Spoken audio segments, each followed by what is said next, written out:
Haleluya, ndabashuhuje mu izina rya Yesu.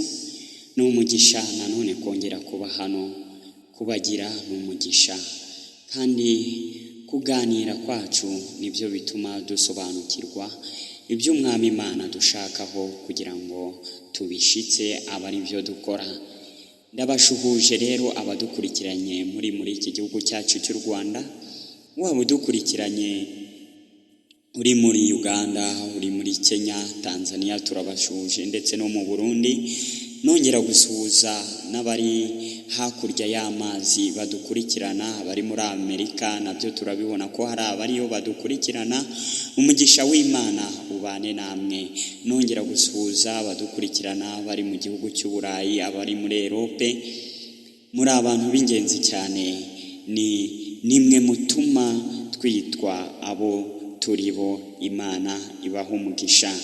Kuri uyu mugoroba rero tukaba tugiye kuganira ku ijambo ry'Imana, kuko ijambo ry'Imana niryo ridusubizamo intege mu bugingo, ni ugufashanya mu rugendo, ni ukunganirana kugira ngo buri umwe wese yikorere umutwaro we muri uru rugendo, tuzagire iherezo rihawe umugisha, iherezo ryo kuzataha iwacu mu ijuru heza twateguriwe. Nitwa Niyomwungeri Jean Baptiste, nejejwe no kuba hano gukora umurimo w'Imana. Hano ni byiza ko tubwiriza ubutumwa bwiza, tukagera hirya no hino ku bataramenya Kristo, tukababwira Kristo, nabo bagakizwa, bakamenya ko Yesu abakunda kandi abitaho. Nguhaye karibu rero, wiyumve mwikaze aho uri hose udukurikiranye. Kuri uyu mugoroba tugiye kuganira amagambo aboneka mu Bagalatiya 5, turasoma umurongo waho wa 16 dusoreze kuri 18. Reka dusome mu izina rya Yesu.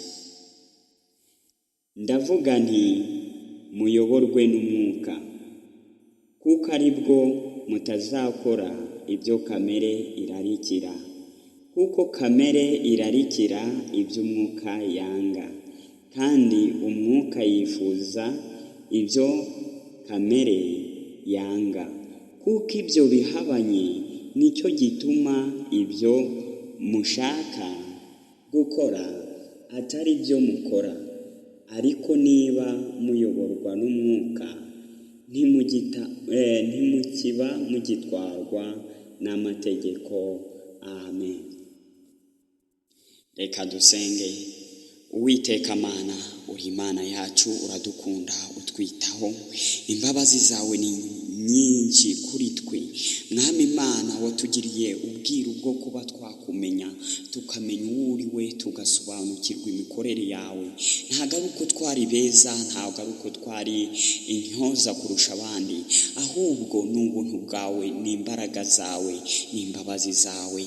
Reka imbaraga zawe zibane natwe, umwuka wawe wera amanuke adusobanurire amagambo abari hirya hino barimo bakurikirana iri jambo ry'Imana kuri Cape TV 47. Mana, ubaho umugisha, kandi umwuka wawe abasobanurire kurusha uko nge nasobanura amagambo. Urakoze mu izina rya Yesu. Amen. Haleluya. Ni umugisha kongera gusangira namwe ijambo ry'Imana. Ndanezerewe cyane. Ntegura aya magambo, numvaga ibyiyumviro nari mfite, numvaga nibaza niki Mana nakora, ese mvuga iki, abantu bawe mbabwira iki? Ndimo mbwira Imana ati Mana, ntacyo mfite cyo gukora, wowe mpa icyo mbwira abantu bawe.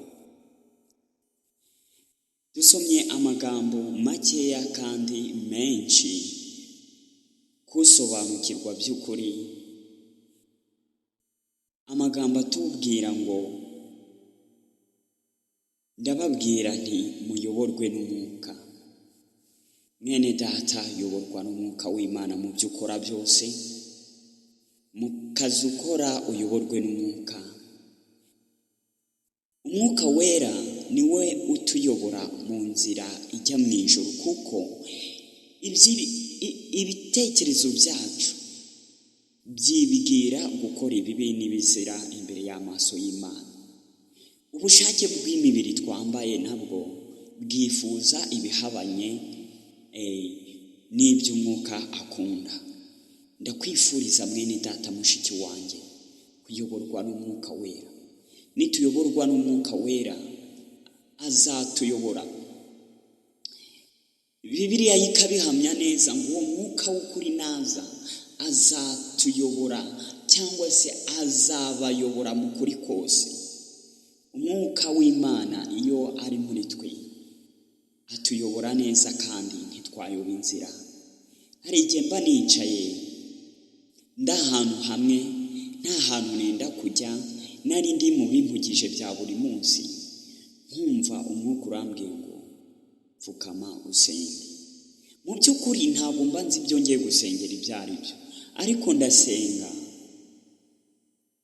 nkumva ko byari binkwiriye ko nsenga koko, kuko umwuka wera niwe ufata ku by'Imana yenda gukora akabitumenyesha. Niwayoborwa n'umwuka rero ntuzigera umisinga na rimwe, cyangwa se utakaza igihe cyawe cyo gusenga, kuko umwuka azakwibutsa, kuko umwuka ngo niwe utuyobora mu ntege nke zacu. Mwene data mushiki wanjye, turi abanyantege nke, reka tuyoborwe n'umwuka. Nitwayoborwa n'umwuka nibwo tutazakora iby'ingeso mbi na kamere ibyirarikira. Nitwayoborwa n'umwuka tuzaca bugufi. Nitwayoborwa n'umwuka tuzumvira ijambo ry'Imana. Nitwayoborwa n'umwuka azatubwira ati ibi ni icyaha wibikora, kuko turi abana b'Imana. Yesu niwe waturonse, aturonkesheje amaraso y'igiciro. Ubu ngubu bene data turi abana b'Imana. Mwene data mushiki wanjye, reka nkwifurize kuyoborwa n'umwuka wera. Umwuka niwe utuyobora mu kuri kw'ijambo ry'Imana. Umwuka niwe utwereka intege nke zacu n'aho twaguye. Ndakubwira mwene data, nanjye nibwira aho uri hose, ntabwo nzi ibihe uri gucamo, ahari ni ubukene, ni intambara. Ndagira ngo nkukomeze wambara imbaraga z'umwuka wera. Niwambara imbaraga z'umwuka wera azatuma usengesha umwuka iteka, uhagarare mu nzira ijya mu ijuru, urwane intambara nziza, kugira ngo mu gihe gikwiriye uzashike ku gisubizo cyawe. Waba uri kutwumva uri kwa muganga uryamye urwaye, ndimo ndinginga nsenga Imana ngo ikwereke imbabazi zayo, ikwereke ubuntu bwayo. Imana niyo idukiza indwara, Imana niyo iturwanirira.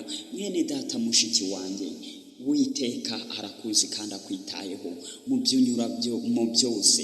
Imana irabizi kandi irabibona.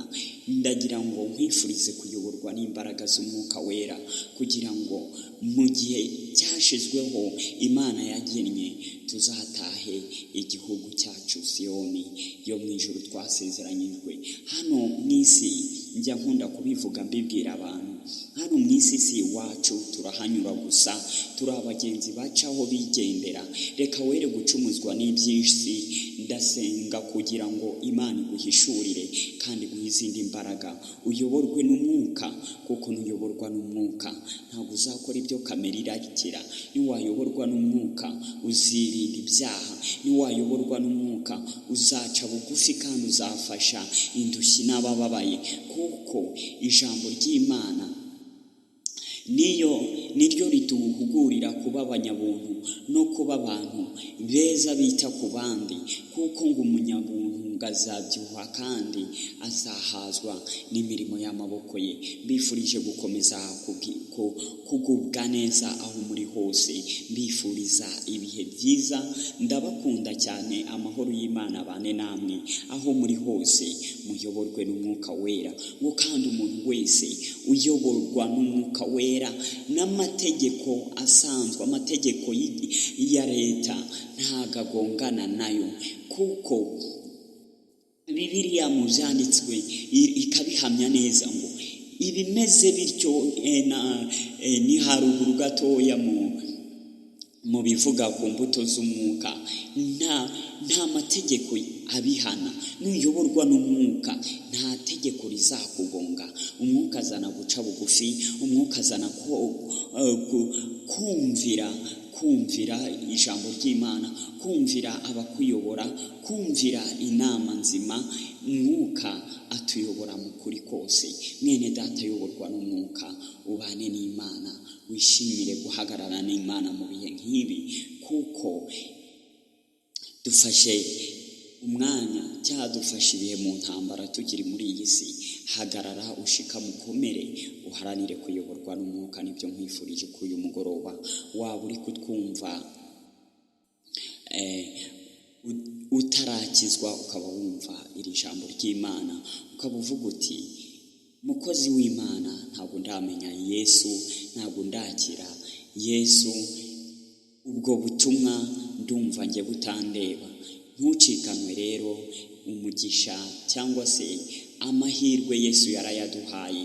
Umugisha dufite nawe n'uwawe. Ndagira ngo amahirwe ntagucike kuri uyu mugoroba. Ngo niwumva ijwi ry'Imana ntiwinangire umutima, ahubwo wumvire iryo jwi, wumve guhamagarwa n'Imana. Bibiliya ikongera ikavuga ngo kandi umuntu wese mu isi yose uramya izina ry'Uwiteka, wambaza izina ry'Imana, azakizwa. Kuri uyu mugoroba ukaba uvuga ngo ntabwo nkijijwe, ndifuza gukizwa. Naguha karibu rero, amarembo arafunguye. Gukizwa n'ubuntu, agakiza n'impano y'Imana, kandi kukakiriye ni ubugingo buhoraho. Reka nkusabe dusengane iri sengesho. Subiramo nyuma yanjye. Mwami Yesu, ndabizi ko ndi umunyabyaha, nje imbere yawe, unkize, usibe amazina yanjye mu gitabo cyo kurimbuka, uyandike mu gitabo cy'ubugingo. Ndakwihaye Yesu, ngo unyobore, mbe wawe, umbere umwami n'umukiza w'ubuzima bwanjye, mu izina rya Yesu, amen. Reka dusenge. Mana Data wa twese uri mu ijuru, nsengeye umuntu wese wumvisha iri jambo, kugira ngo imbaraga zawe zibe muri we, umutima we uyoborwe nawe.